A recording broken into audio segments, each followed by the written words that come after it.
to enforce our own law. Look at what we are doing in the area of traffic management now. LASMA is on board now to enforce traffic law and regulations. People are still finding it very difficult to cope, to not driving one way, not doing this and that. But yes, they are learning. They are learning because we now have an effective traffic management authority taking charge of that aspect. So I think what we are looking at is to see pray that our constitution will be reviewed to enable each state to at least provide some form of enforcement or the other for its laws. On the other issue of the area boys, we've done a lot. It's on record that the House Committee on Information Strategy and Security, we have conducted an in-depth public hearing, a 3-day public hearing on security matter for the state. We have a recommendation. We have reviewed the security system within the state. We have our recommendations. The whole thing still boils down to enforcement. Our recommendations have been there. Implementation and enforcement. That's the what is stopping us. In fact, as a matter of fact, on area boys in specific, the House, as soon as we resume, is even thinking of conducting a public hearing on area boy syndromes, touting, because these have been a problem that it's always rearing its head, mostly in a democratic dispensation, because everybody perceives, well, this is democracy, it's our government, and it is licensed for everybody to do whatever it wants to do. Or during the military, when the shoot at sites operation sweep are there to carry everybody, they don't come out this strong. But under a democratic dispensation, where everybody must be heard, where fundamental human rights are being enforced, people take that to be licensed for misbehavior and recklessness to constituent authorities and what have you. So the House is doing everything legislatively possible to curb the maniac of area boys. We will continue to talk about it until when everybody understands the need to jointly fight this endemic and rid it of our society.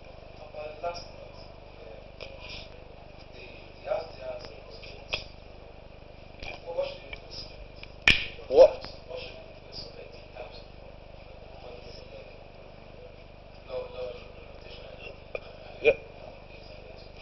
Yeah, what the House, we will try as much as possible. The public should expect us to complete most of our outstanding laws, because we still have about 19 outstanding laws that are in various stages or the other.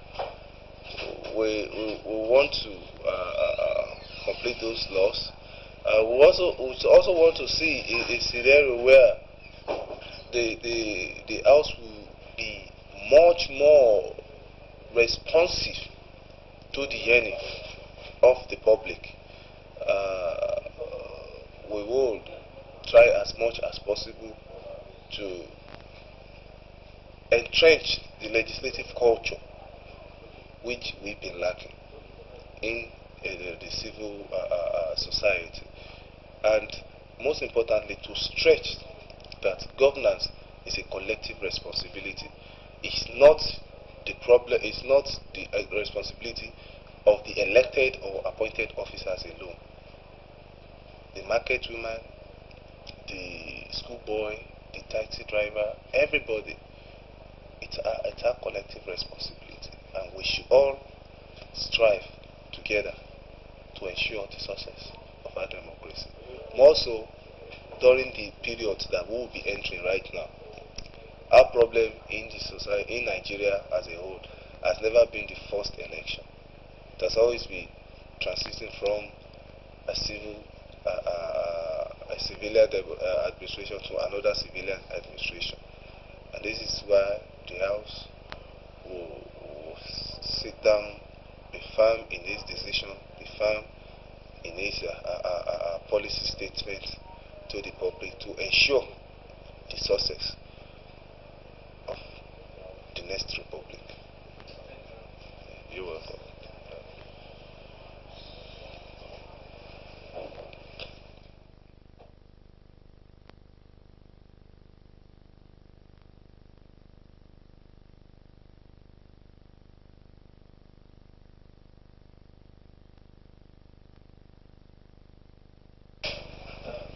Talking about the committee recently, we got to know that the Supreme Court threw out the Lagos State government case against some national version, which concerns that child. How do you think about the thing the committee took that particular decision? Well, I'm yet to read the reports, the detailed reports of the Supreme Court's verdict. It's only when I've read it, I've digested it, I've thought about it. That is when I'll be in a position to make detailed comments about it. But having said that, what I have read on the pages of the newspaper appears to be saying is to the effect that there is no prima facie case against Mohamed Abacha. And the Supreme Court is the highest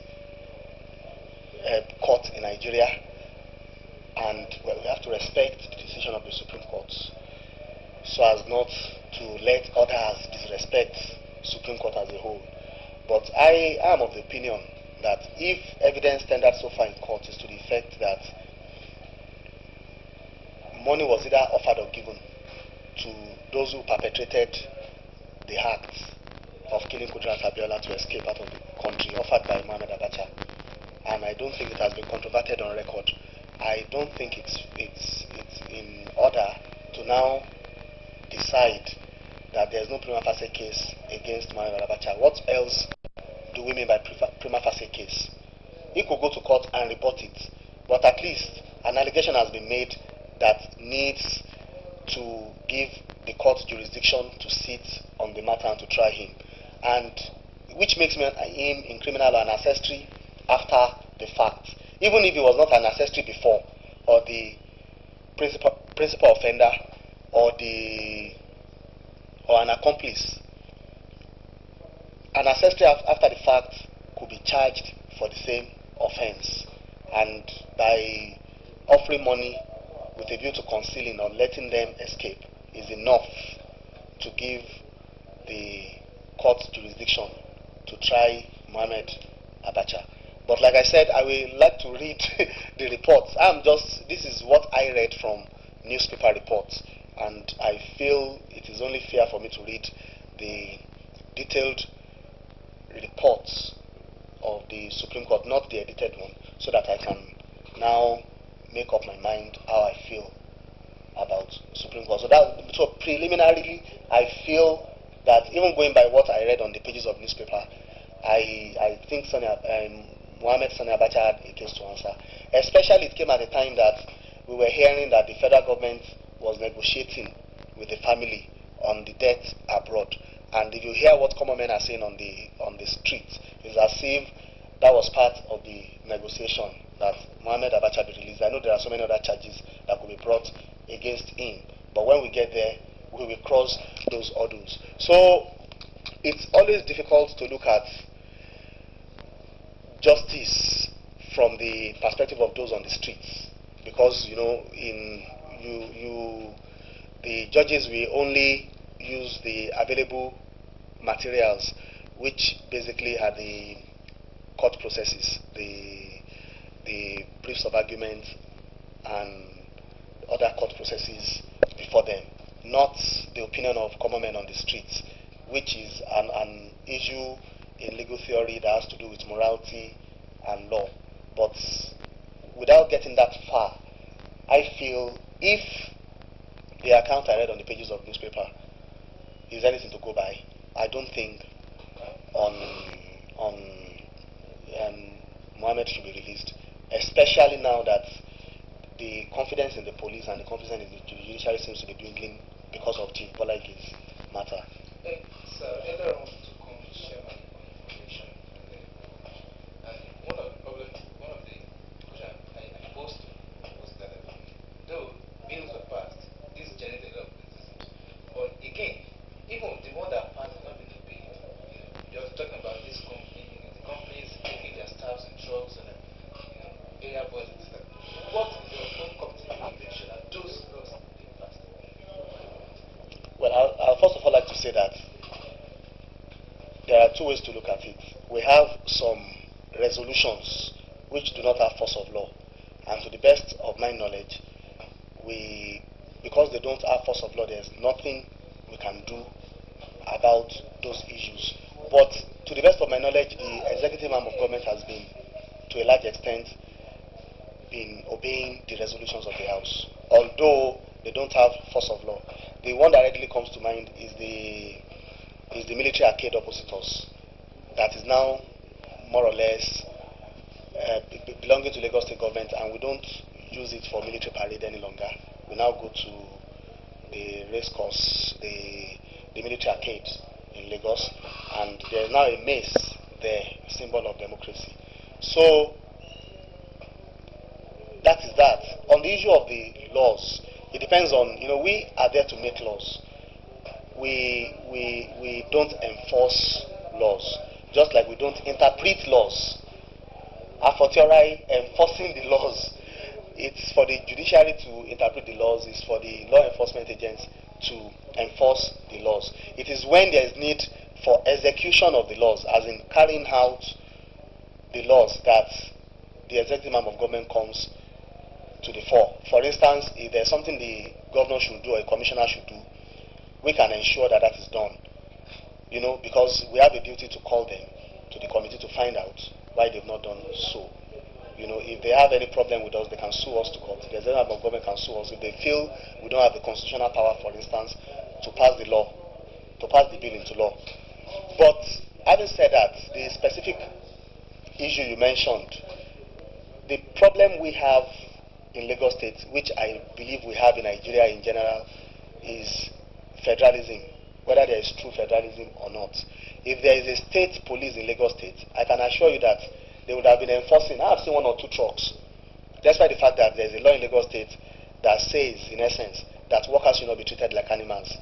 They should be given some little comfort when they are taken to work and when they are brought back from work. But you see trailers, open trailers, and you open the workers to all sorts of weather. And despite the fact that there is a law in Lagos State already on this issue, the construction companies especially are still perpetrating the illegality. But we can go to the streets to enforce the law. It is for the Nigerian police to enforce the law. But you see, the Nigerian police at the moment has too much to do combating crimes.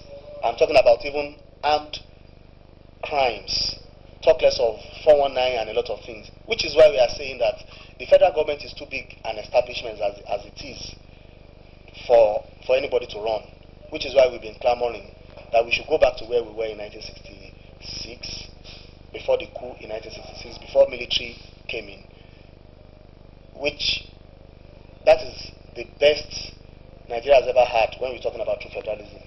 And that means we will have state police, for instance, that will enforce such laws. Let me just remind us that there are 68 items on the exclusive legislative list, which means 68 items exclusively for the National Assembly to enact laws on. There are 30 items on the concurrent list, which means between the National Assembly and the State Assembly, we have joint powers. But there's another provision in Section 4 to the effect that if there is, in quote, a clash between the laws we made, their own law will supersede. So, in essence, they have close to 100 items on their own list. So it's just too big a corporation. The police is too big a corporation to manage. We have been advocating for enforcement by locality, which means even in LASU, there should be a sort of enforcement, not the security guys in LASU that are not armed, that they cannot, that broad daylight, they killed student union president and nothing, and you cannot even arrest those who killed the student union president. You don't even know, So that is problem of enforcement.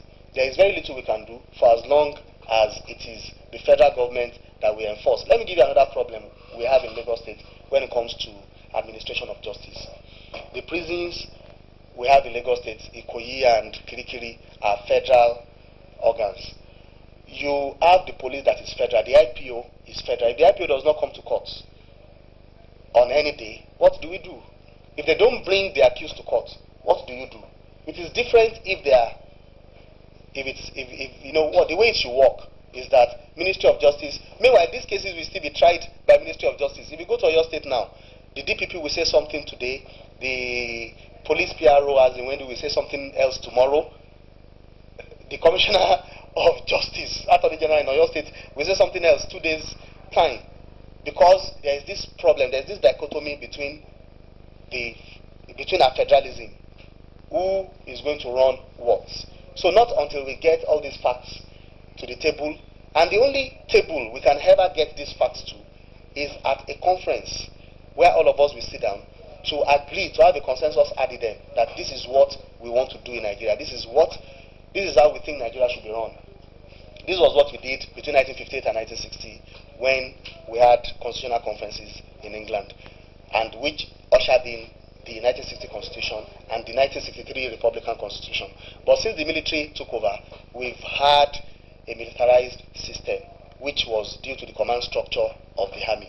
And everything centers around Abuja. Nothing should center around Abuja. That is the way it's supposed to be. Let us take the local government creation as an example. The American Constitution is very silent when it comes to the issues of counties. But if you check out the Constitution of the states, which are usually more voluminous than the American Constitution. The American Constitution is just like a pamphlet, even with the amendments. It just goes straight to the issue that we have decided to form a union. All these federating units have decided to form a union, and talks about the Bill of Rights and talks about one or two other things. But essentially, the state constitutions are detailed, and that is the way we think it should be. Even if we don't want state police, there are ways you can organize the command structure that will give the state some say, some element of say, which is what you have in South Africa. There is all the provinces have some form of say in the administration of justice. Everything does not. If you check out the Constitution of the Federal Republic of Nigeria, it is very clear. The Commissioner of Police is responsible to the Inspector General of Police, who is responsible to the President and Commander-in-Chief, or a minister if there is a Minister for Police Affairs. So that is basically what I think the problem is with enforcement of laws in Lagos State. Away from justice now, since we have human beings, perfect, we are bound to trample on our functions or rights, and as a result, definitely there's petitions. As the chairman on the board of petitions, how many people have received to date, and just maybe you can mention some. It's very difficult to mention the number of petitions, because like we've always said, even the Honorable Speaker has said it on too many occasions, even on the floor of the House. If the only thing we do in Lagos State is just to listen to petitions, we will not do anything else.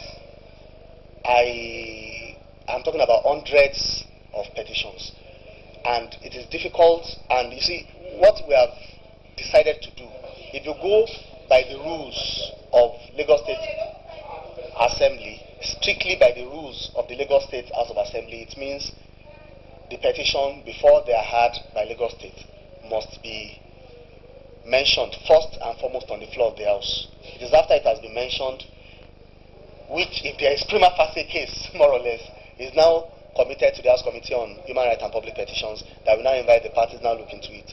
But we now discover that we will just not get anywhere by adopting it, because it must have been endorsed by a member of the House.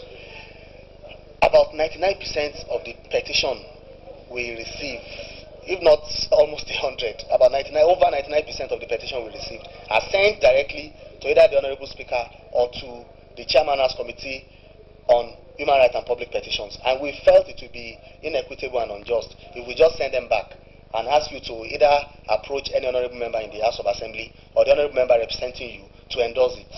That will take time. You may not even know the honorable member. The honorable member may look at it and may not be inclined to endorsing it for whatever reason. So what we have decided to do, since we have powers to make law and we have powers to get all these things done, we can look at it, invite the parties. So which is like having a conciliatory or mediatory approach to the issue, instead of discarding, just throwing all petitions out. And we invite the parties. But you see, we are under a lot of pressure because there are just too many petitions. And people come here and try to stampede us. Somebody has been wanting me to write a report for the past 3 or 4 weeks. It's not been possible because we have those petitions that came before his. And he's always here like thrice a week. And I keep telling him, look, we will get to it maybe next week. Most likely next week we'll do the writing of the report because the House has sat on it. The committee members have decided more or less what they want to do. But it's just a question of fine-tuning the report. But there are so many other reports we are writing. But it's difficult to say specifically that this and that are the petitions that we have received, the number to come up with a particular number, because I don't have the register with me, although we have a register that is with the secretary of the committee. And on the issue of which one is most challenging, I think it's difficult too, because they are all challenging. What I just keep saying is that from my own short odyssey, if I can use the phrase, in Lagos House of Assembly and as the chairman of this committee, over 60% or let's say 70% of the petitioners are usually at the end of the day the guilty party. But maybe they've gone to, they are unable to achieve whatever they want to achieve. They now come to the House. And we have always said that the House will not be used as an instrument to achieve what is not achievable out there. So, but by and large, I just feel that which was not subjected, this other issue was not subjected strictly to the House Committee on Judiciary and Allied Matters or Human Rights and Public Petitions. But there was an ad hoc committee when there was an allegation against the governor of Lagos State on forgery and perjury. And I just happened, as the chairman of our committee on Judiciary, to head that committee. That was very challenging. It was challenging because we had 7 sleepless nights. We spoke to so many people and we came up with a verdict. We know it has been challenged by 2 people, but by and large we've been vindicated so far. And I keep saying that if we have the same opportunity, faced with the same set of facts at the same given time, we would not have given a different verdict. That has been very challenging. But that was not, in a strict sense, given to the House Committee on Judiciary, Ethics and Privileges, Human Rights and Public Petition.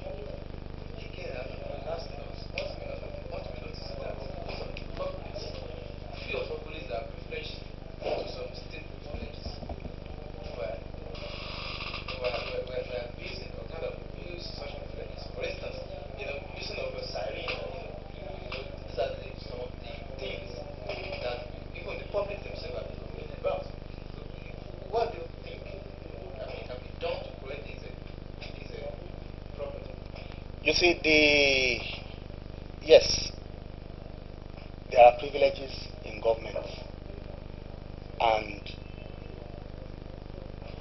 the privileges must not be abused. Unfortunately, I have not seen, I know the National Assembly was working on a bill at a point in time to regulate the use of siren by public officers, but I have not seen any law that regulates it. When the military were there, there was a policy of government, but it was not a law in the strict sense.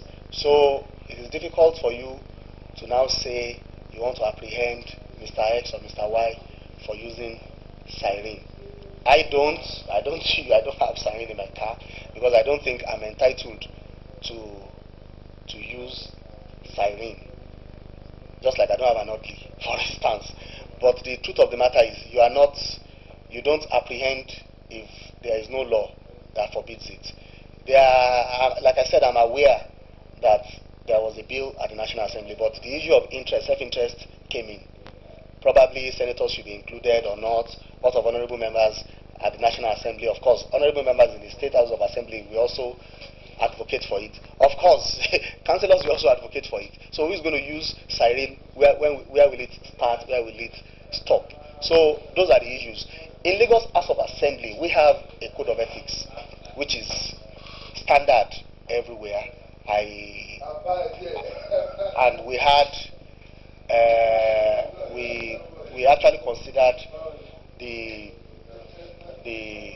code of conduct in so many other jurisdictions, the National Assembly Code of Conduct, and we have the benefit of working with an international agent that actually afforded us the opportunity of having an insight into the Code of Conduct in other jurisdictions. I'm talking about almost every other country in the world that has a Code of Conduct, whether the House of Commons in England, the Congress in India, in South Africa, even other African countries. We were given these details, and we came up with our own Code of Ethics in Lagos House of Assembly, which regulates, it gives a minimum irreducible standard or conduct or ethics required of a member of the House. What to say? Can you represent the House of Assembly, for instance? Can I just go out to the media and say, this is the position of Lagos State House of Assembly without the mandate of the Speaker? Or am I speaking on behalf of the committee? If I'm the chairman of the committee, I can represent the committee. It also goes into what you can wear, not only on the floor of the House at plenary session, what you can wear elsewhere. It also talks about your trips, your official trips, how you make reports back to the House, and etc. A lot of issues. Your relationship even with members of your constituency, your relationship with members of the public.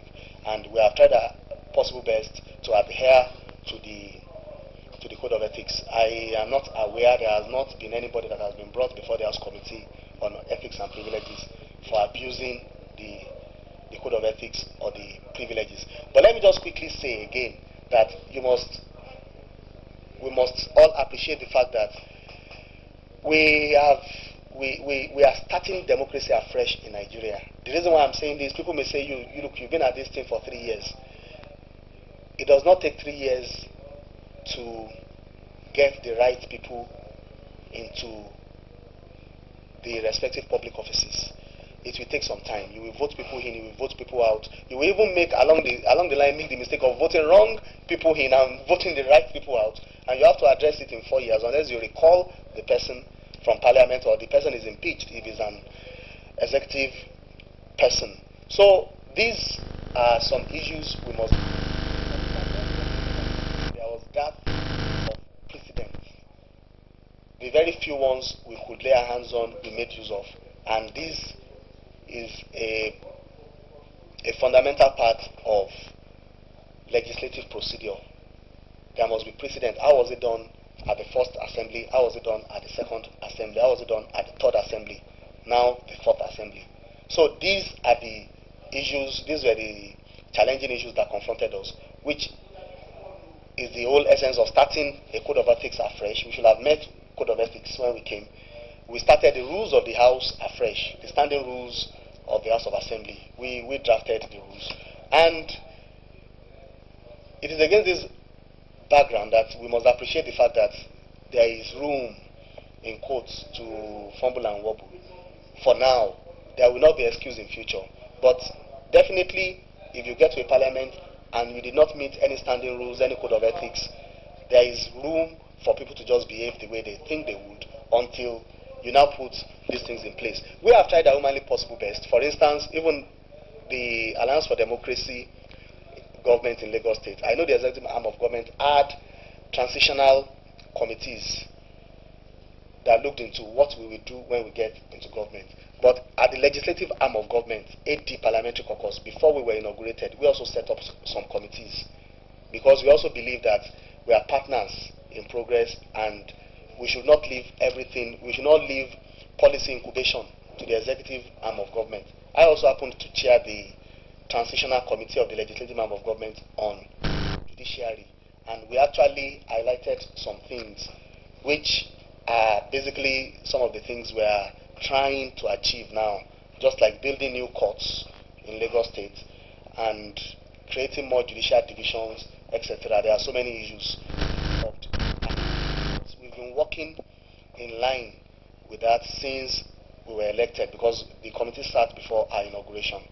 So that's why I'm saying that it is against this background that I'm saying that it is necessary to have these things in place, which is why we are saying that no to military government. The worst civilian government is better than a military government, because the military government will truncate the first, in fact, the first arm of government to be affected is the legislative arm of government, which is actually the truly representative body, the truly democratic body.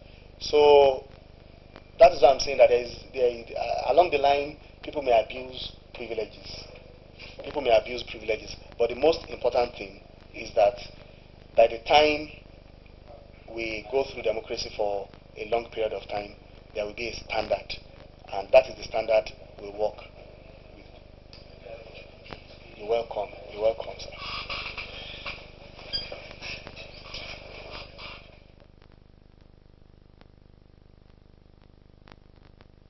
Thanks for this opportunity to interview. Don't mind. Sir, to start with, can you let us into the basic statutory functions of your ministry?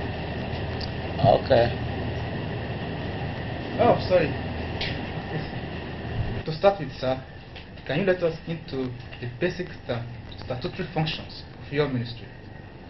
Yeah, the statutory functions of my office, of my ministry, is as follows: general administration of the Ministry of Local Government and Chieftaincy Affairs, monitoring of all the projects being run by the local government councils within the state, evaluation by a means of generating fund for Lagos State government is part of the functions of my ministry. Further to that, we go about to inspect projects which local government councils carry out under their jurisdiction, and in addition to that, we really monitor the services they render on general basis. Chieftaincy affairs is globally being monitored by this ministry. There's no doubt, sir, that the traditional institution are an important factor, or is an important factor in development of the people. Since the inception of this administration, can you let us into their functions? Have they really contributed to the progress of the state, and then the peace and development in general? Yeah, obviously, traditional rulers, they happen to be at the realm of affairs within the jurisdiction of their areas of administration at the local level. The traditional rulers, they are fathers to all and sundry. They maintain peace within and outside the jurisdiction of their domain, and they act on advisory capacity to the state government on matters relating to peace within the state. Security is another area where traditional rulers are very, very much prominent in carrying out, because all of them result into peace, and they really supervise within and outside the jurisdiction of their domain to see that peace and tranquility exist. So, and they even settle domestic issues. Even they go even down the line to settle disputes between husband and wife in their various areas. So with that, you can estimate the magnitude of their efficiency and what they carry out to maintain peace, love, and togetherness in the public and private sectors of the state. Therefore, maybe you may wish to let us into how many traditional rulers have received their certificates and staff offices, and those who are still on the waiting list. Okay. We have so far installed or enthroned not less than 10 traditional rulers in their various areas of jurisdiction within the state capacity. We have installed the Onisiwo of Lagos, who happens to be an Oba over Tomaro and Abagbo. These communities are in the then Amuodofin local government and currently in Oriade local government. We installed in Ewutuntun very recently. That was around the 9th of May in Oshodi Solo local government. Oworo Nshoki, in Oworo Nshoki, we have another there that was installed about 10 months ago. In Ekpe, Oloja of Ekpe is one of them that this administration installed, and a host of others. So, to my greatest, admiration, all of them have been living up to expectation, and they really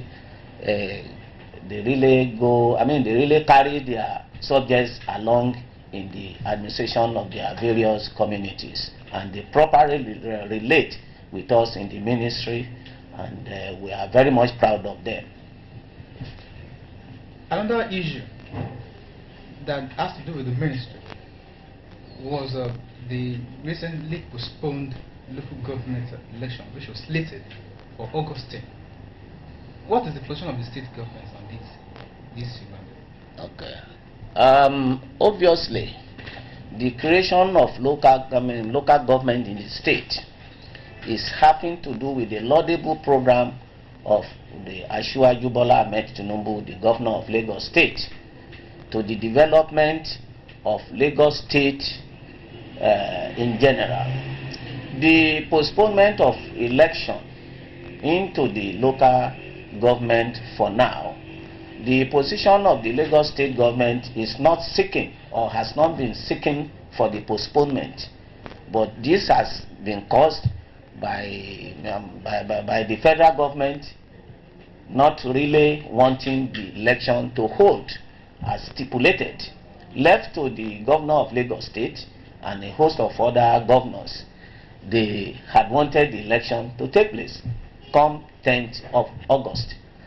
Now that it's been postponed, we are still expecting that in one of these days there will be an openness for the conduct, and we are very much prepared to conduct a peaceful election in the state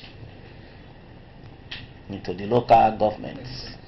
There's no doubt that one of the most appreciated decision of the state government was the creation of the state, the creation of additional local government state. In your view, can you let us into how relevant is this council to the development of the state in general? Obviously, this is a Ministry of Local Government and Chieftaincy Affairs in the state. The creation of local government is our baby under the leadership and under the able leadership of the governor of Lagos State. The creation is having to do with a general development of all the nooks and corners of Lagos State. And this will go down the line to afford all the citizenry ability to have a say in the government of, in the democracy. And they will have more participation at the grassroots.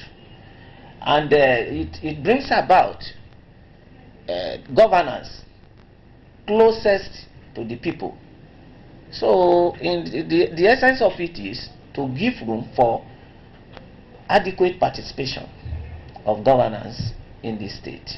So by creating additional local governments is a way to see that development is well and far stretched to the length and breadth of the state.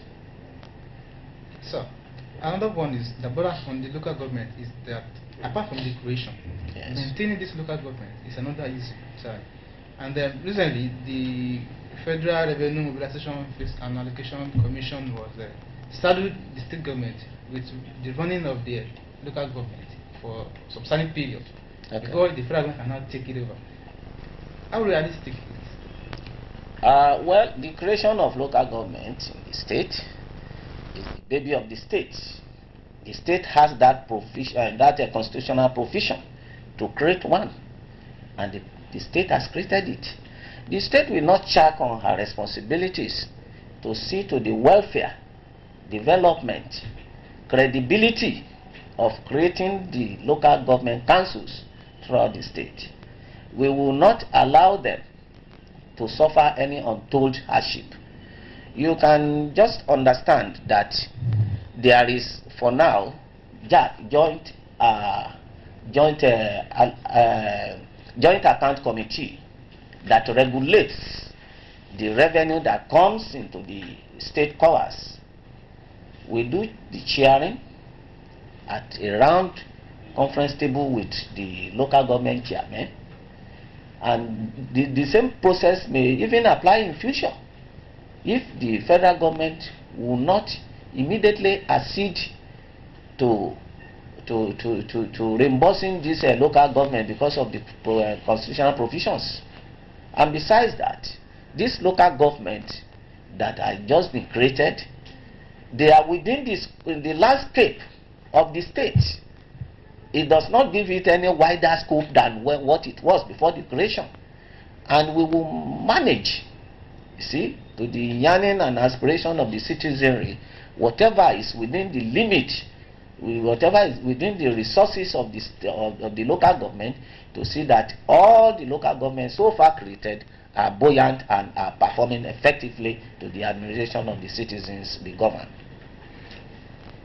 Maybe on the final note, sir, I should ask you how it has been to be the commissioner for local government and Chief Tese appears as minister.